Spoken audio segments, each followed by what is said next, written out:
Hey guys, welcome back to Daciuk.com. Thank you so much for joining our show today. Today I want to give you three health myths or three things that people have misconceptions about in the health industry. Because I've seen patients all day today. I'm in between, I'm taking a time out here to shoot this video, then I go back to seeing business clients, coaching clients, etc. But I heard this a few times today, so I said, you know what? Time to make a video. It's been a couple weeks. I'm super busy, as you guys know. So here we go. Number one, protein shakes. A lot of people come to me and say, what about protein shakes, Mike? What about protein bars? Are they good for you? I would have said 10 years ago, I said, yeah, you know what? If you have a good quality one, it's good for you. You can have some protein bars, whatever you can buy them at.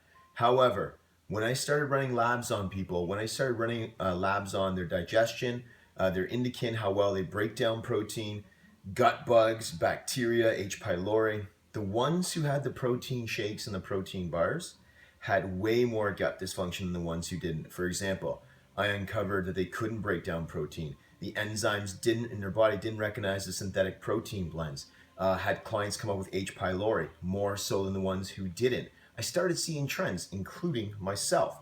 So what I'm trying to say to you guys is most protein powders and most protein bars out there, I would stay away from. They're synthetic. Your body doesn't realize them. It doesn't recognize them. And hence it doesn't break down the protein well, leading to gut dysfunction, compromise, microvilli, intestinal barrier, etc. Trust me, I've seen hundreds of these labs.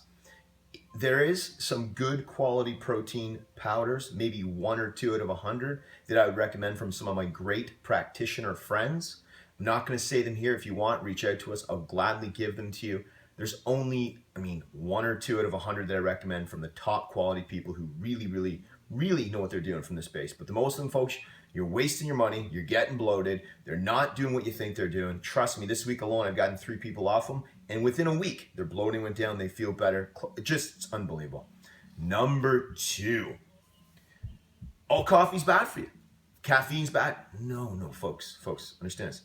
Most people, a lot of people do okay with some caffeine. I've heard up to 120 milligrams a day. So it's like a coffee and a half you can deal with and be okay.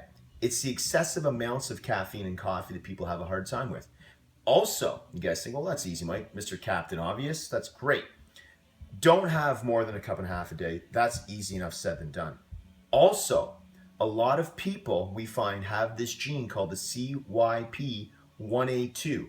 This gene helps metabolize caffeine very well. So if you have it, the CYP1A2 gene, it helps metabolize coffee, break it down, digest it, put it through your body in a relatively good way. 50% of Americans, Canada here, whatever, Canada, America, but Americans have a variant of this gene, so they can't even metabolize coffee very well.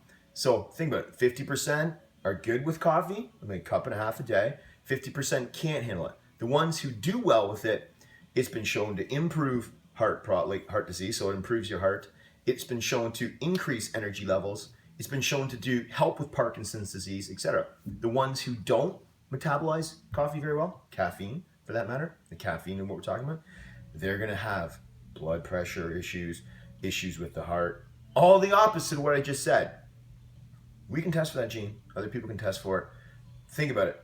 If someone says, is coffee good for you? The question is, it depends. 50% it seems to be good for, 50% not. Look at the research, folks. Last one. All fats are bad for you. It's a big myth. Everyone thinks all fats are bad for you. Wrong. Trans fats are bad for you.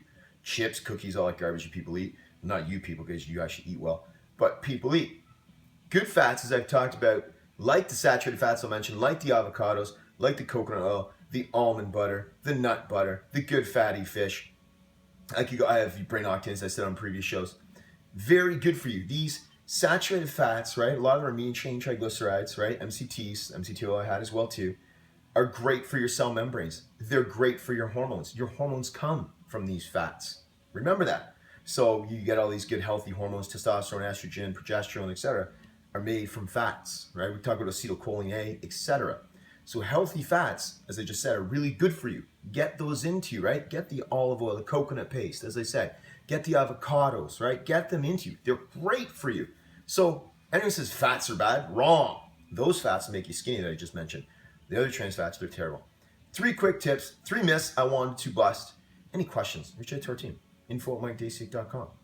So info, you guys can spell that because you guys are smart. at MikeDaciuk.com. MikeDaciuk.com is the website. Guys, we do these because I am with people every single day, and usually 5 to 15, maybe more than that of them, and that's without the online community. And when I say this, these are the things that I help them with because, again, just a couple hours ago, Jim said, I had no idea protein shakes were bad for you. And he just felt immensely better since getting them out in the last week. One simple tip, I get these all day. If I run labs on people, I run gut labs, like I said, GI maps labs, gut tests, IP tests, does not matter. And I see it, and also I know about the testing for people and the results when you remove it. Take care. You guys are awesome. We love doing this for you. Any questions, like I said, reach out to our team. We're always here to serve, and we're here to help. Have yourselves a wonderful weekend. This is going to air on a Friday.